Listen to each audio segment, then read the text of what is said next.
بسم اللہ الرحمن الرحیم۔ جی السلام علیکم مولانا صاحب۔ وعلیکم السلام ورحمۃ اللہ۔ جب کوئی مرید ہوتا ہے تو وہ اپنے آپ کو شیخ کے حوالے کر دیتا ہے۔ ٹھیک ہے، شیخ کے حوالے کرنے سے جیسے آپ کسی مسمرزم یا ہیپناٹائز کرنے والے کے حوالے کرتے ہیں نا، تو آپ ذہنی طور پر تیار ہو جاتے ہیں کہ اپنی پوری سپردگی کے، تو اس لیے وہ اثرات ہو جاتے ہیں کہ وہ آپ کو مسمرائز کر دیتا ہے۔ یہ ایسے ہی ہے کہ جیسے آپ نے ماہرین نفسیات کے یہاں دیکھا ہوگا کہ وہ اگر کسی کو ہپنوٹائز کرنا چاہیں تو وہ یہ کہتے ہیں کہ پہلے آپ میں سپرداری کا جذبہ پیدا ہونا چاہیے، یعنی اگر آپ ریزسٹ کر رہے ہیں پھر نہیں کچھ ہو سکتا۔ یعنی آپ یہ کہنا چاہتے ہیں کہ تصوف ایک بالکل ایسی ہے کہ جیسے مسمرزم ہے، کہ مسمرزم آدمی جو ہپناٹائز کرتا ہے وہ اپنے سامنے والے مریض کو کہتا ہے کہ جی مجھے اپنے آپ کو میرے حوالے کر دے، تو جو ریزسٹنس کرتا ہے، مزاحمت کرتا ہے ہیپناٹائز والا، اس کو مسمرز نہیں کر سکتا، یہی کہنا چاہ رہے ہیں نا۔ یہ تصوف والے بھی بالکل ایسے ہی ہیں کہ یہ اپنے آپ کو شیخ کے حوالے کر دیتے ہیں، پھر اس کو شیخ جو دکھانا چاہے وہ اس کو نظر آتا ہے۔ یہ بالکل مثال انہوں نے احمقانہ دی ہے، اس کا تال میل ہی نہیں ہے۔ ہم اسے کہتے ہیں مثال ممثل لوگوں کے مطابق نہیں ہے، کہ مسمرزم والا جو جس کو اپنے تابع کر کے مسمرز کرنا چاہتا ہے تو وہ تو کوئی نفسیاتی مریض ہوگا نا، تو پھر اس کو کہتے ہیں کہ اپنے بدن کو ڈھیلا چھوڑ دو۔ اب یہ کبھی اس کے سامنے کو روشنی لے آتے ہیں کہ اس کو گھورتے رہو، پھر اس کے دماغ پہ وہ سلا دیتے ہیں، پھر اس کی بیماریوں کو کھوج لگاتے ہیں۔ اب اس کا طلب تصوف کے اندر کیا ہوتا ہے؟ جو شیخ کے ہاتھ پر جو بیعت ہوتا ہے، آپ مجھے بتائیں، ایک بچہ اسکول پڑھنے گیا، استاد سے جی میں نے جو ہے وہ اردو لکھنا سیکھنا ہے، ایک آدمی کہتا ہے کہ جی میں نے استاد سے ریاضی سمجھنا ہے۔ اب جب تک وہ بچہ اپنا وہ کلیتاً استاد کے حوالے نہیں کرے گا، استاد اسے کہے گا بچہ یہ پہاڑے یاد کر کے آؤ، یہ 2 کا پہاڑا ہے، یہ 3 کا پہاڑا ہے، پھر اس کے بعد کو جمع کے قوانین سمجھانا شروع کر دیتا ہے، پھر ضرب تقسیم کے قوانین سمجھاتا ہے۔ بچے نے اپنے آپ کو مکمل استاد کے حوالے کیا تو استاد سے علم آئے گا نا۔ ایک آدمی کسی ویلڈر کے پاس جاتا ہے، جی مجھے ویلڈنگ سکھا دیں، اب استاد اسے کہتا ہے کہ نوزل کو ایسے پکڑنا ہے، ایسے آگ جلانی ہے، وہ کہتا ہے نہیں جی میں تو آپ کی نہیں مانتا، وہ مزاحمت کرتا ہے ان کے فارمولے کے مطابق، وہ کیا کرتا ہے؟ مزاحمت کرتا ہے سیکھنے سے، کہ میں نہیں سیکھنا چاہتا۔ اب بتائیں وہ ساری زندگی سیکھ سکتا ہے؟ وہ کسی صورت نہیں سیکھ سکتا۔ اس لیے کہ یہ مثال دینا کہ جی وہ اپنے آپ کو شیخ کے حوالے شیخ کے حوالے کرنے کا مطلب کیا ہے؟ کیا شیخ اس کی جائیداد کا وارث بن جاتا ہے؟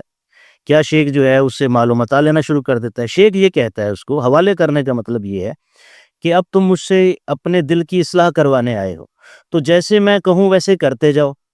تو جب تک وہ شیخ کی یہ بات نہیں مانے گا کہ جس طرح شیخ ترتیب سے اس کو چلانا چاہیں، اس کو وہ تصحیح نیت کیسے حاصل ہوگی؟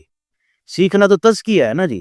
ورنہ آج کے دور میں مجھے بتائیں کہ یہ اسکالر صاحب کہ اسلام قرآن مجید خود فرماتا ہے قد افلح من تزکا، کہ تحقیق کامیاب ہو گیا وہ جس نے اپنے آپ کو پاک کر لیا۔ اب یہ بتائیں کہ یہ پاک کرنا وہ کہاں سے سیکھے، اور پاک کرنا کس چیز میں ہے، وہ پاکی کیا مطلوب ہے؟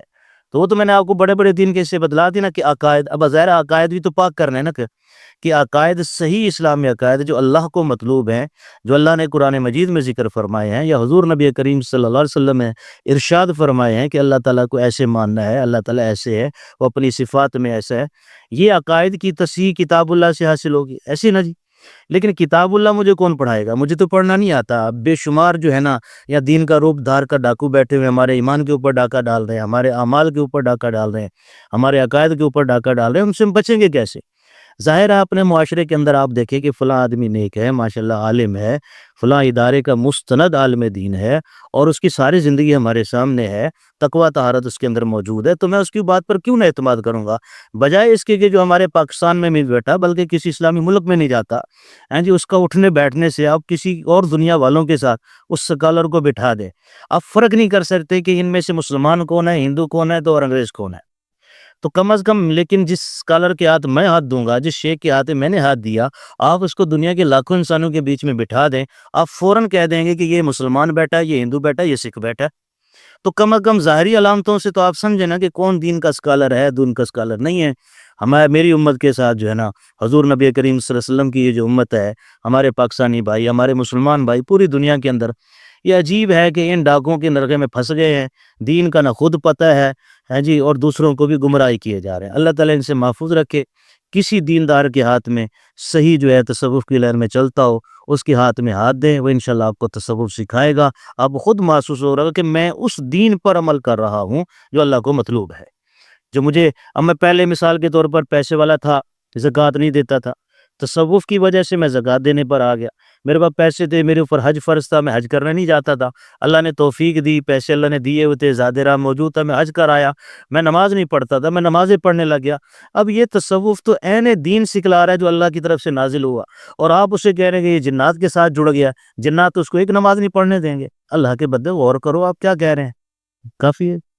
بڑی شکریہ جناب، شکریہ جی، اللہ تعالیٰ آپ سے راضی ہو، آمین۔ بہت اچھی معلومات دی ہے۔ اللہ تعالیٰ جو ہے نا ہمارے خلوص کو قبول فرمائے اور پوری لوگوں کو صحیح دین سمجھنے کی توفیق نصیب فرمائے۔ اصل تو دین ہے جی، بس اس کے علاوہ کچھ نہیں۔ جزاک السلام علیکم۔